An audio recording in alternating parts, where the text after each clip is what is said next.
These dogs are quite incredible. They don't really do this sort of thing much. I know. It's almost like they know they're being filmed. I know, it's amazing. It's bizarre. KYW asks, what is your favourite current fashion trend? My favourite at the moment is a good pair of jeans with some flat shoes and a really great blazer and just a simple t-shirt underneath or a black and white stripe. Yeah, and my favourite current fashion is denim shirts and jeans. Pretty much Phil's uniform. Tell us about your wedding day. Was it scary, stressful, or all round a good time? Scary.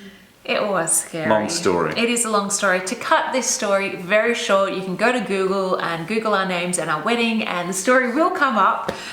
Basically, I had a car accident on the way to our wedding. Can you believe that?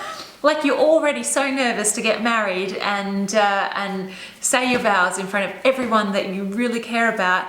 But on the way to the wedding, I had a car accident. I was in a really old stretch limo. It was a vintage car. It was a beautiful car.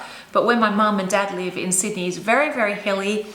We basically got to the top of the hill. The car completely conked out and lost control of the brakes. And we went moving back down that massive hill, swaying from side to side all over the road, and we were picked up speeds of about 80 k's going backwards for about a kilometre, and we were all thrown across the car several times. We hit about 8 cars coming down that hill, and then so we came down the hill, went up another hill, came down that hill, and then we eventually stopped in the middle of the valley.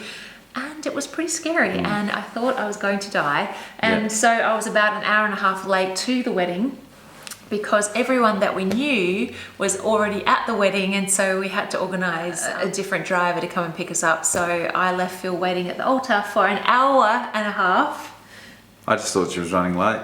He had no idea about what had happened. We rang ahead and said that we had some car troubles, but I didn't want everyone to know about the accident that had just happened. That was pretty scary and pretty stressful, but apart from that, the rest of the day ran perfectly fine. It was awesome. It was a great wedding. This is a question for you, Phil, from Mum Kent. So if you could play or jam with any musician, alive or deceased, who would it be? David Bowie.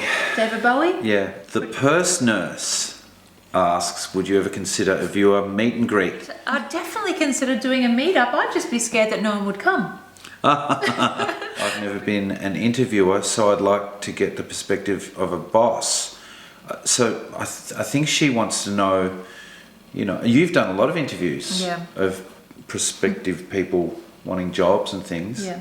What do you look for? Well, for me, it's all about attitude. So I ask questions to really understand the person. What are the things that they value, and also what motivates someone as well? Because that's a really key thing about managing people, is understanding how they tick and what motivates them.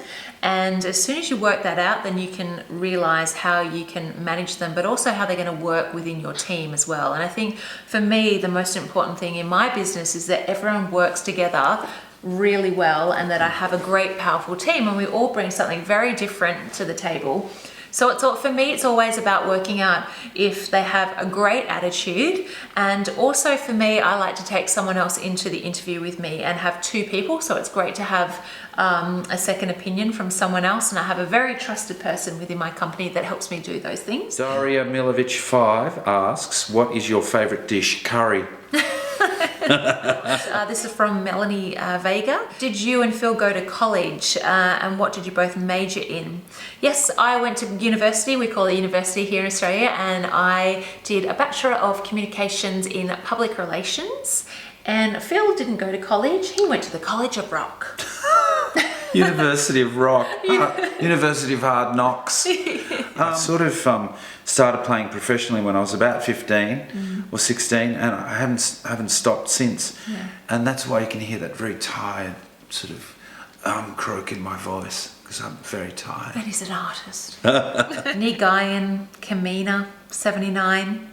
Hello to you both from Canada. Hi, Canada.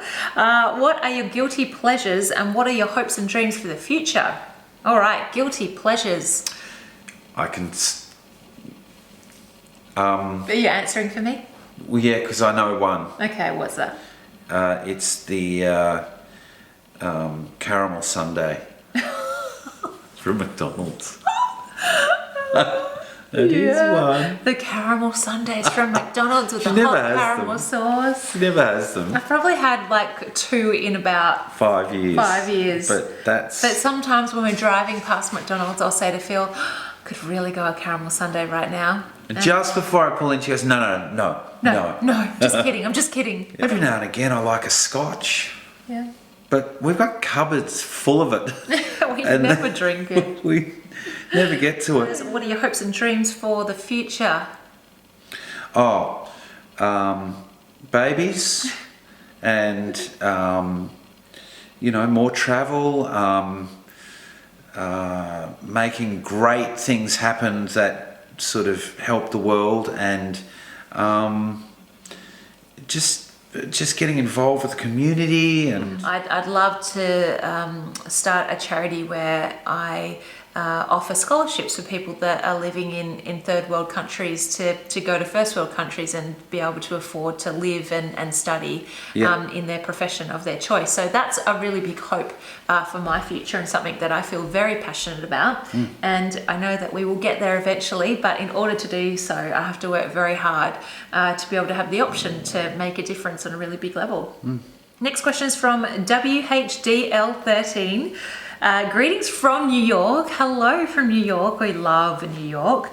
What's the biggest noticeable style differences between New York and Sydney or Melbourne? And thanks, you guys are always so chic.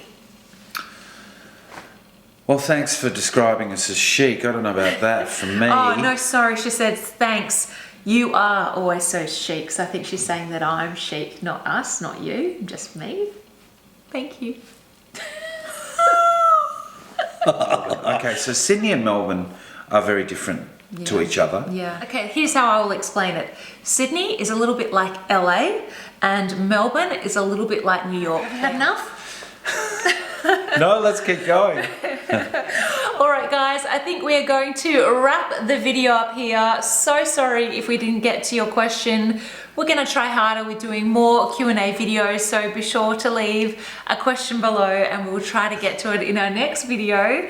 From Harry, Bowie, Phil and I, it's a goodbye from us. And I hope you guys are really, really well. We're going to try and vlog whilst we're in San Francisco.